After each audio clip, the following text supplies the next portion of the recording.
The United States faces a host of national security challenges, direct and indirect, from ongoing conflicts in Ukraine and the unrest in the Middle East to possible conflicts over Taiwan and new threats to NATO.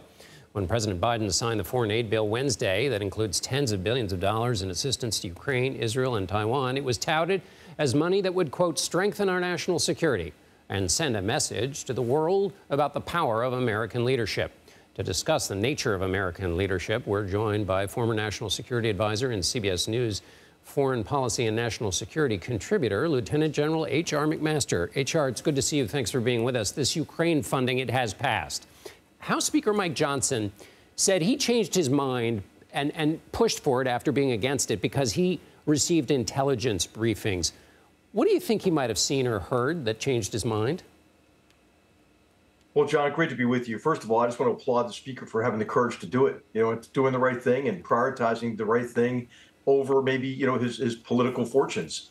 Hey, I'll tell you, I think that what he got is a briefing on how interconnected the crises that we are facing today are. Of course, we've heard a lot of arguments about why it is intrinsically good to support the Ukrainians based on the invasion, the brutality that the Russians have visited on the Ukrainian people, the potential for Russia, if it succeeds, to be emboldened and to conduct greater aggression in Europe. But I think what he may have heard is the connection between the crisis in Ukraine, the war in Ukraine, and the cascading crises around the world, especially across the Middle East, and the degree to which Iran and Russia are working together. It's so clear now, John, the degree to which this axis of aggressors are aiding and abetting each other. With material support, the drones and the missiles that Iran is providing to Russia. Russia is in turn providing all kinds of support for Iran, enabling the serial episodes of mass homicide in Syria, enabling Iran to establish this kind of land bridge to the Mediterranean so it can continue to support its proxy forces and terrorist organizations and execute this ring of fire strategy on Israel. And then, of course, China's in the act, too, right?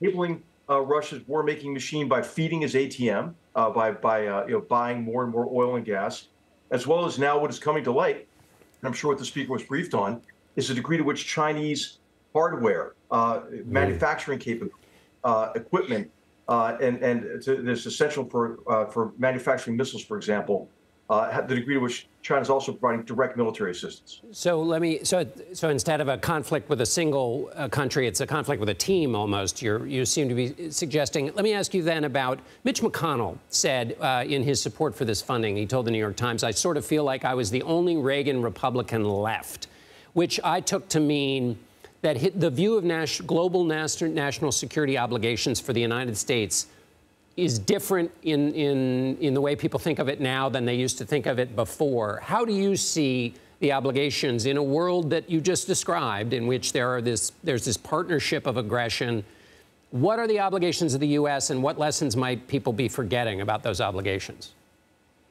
Yeah, I think what we're forgetting is Reagan's phrase, peace through strength. And John, what I see that connects a lot of these cascading conflicts and the looming crises maybe in the Indo-Pacific is that the perception of weakness is what is provocative.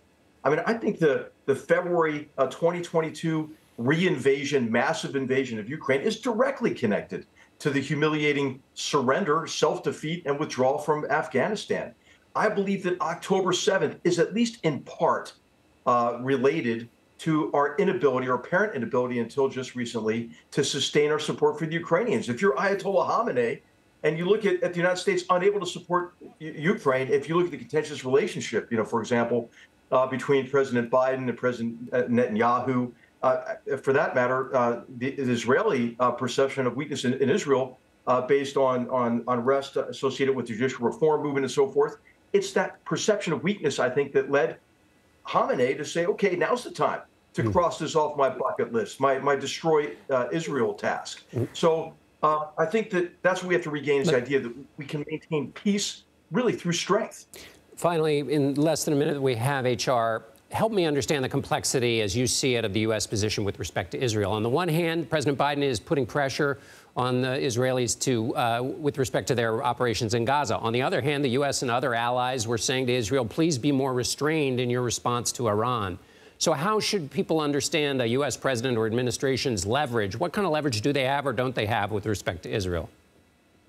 Well, they don't have much leverage because how does Israel do anything else but to go into Rafah to destroy Hamas? I mean, that's what it's going to take to win. I think what we've lost in our lexicon, John, is the idea of winning.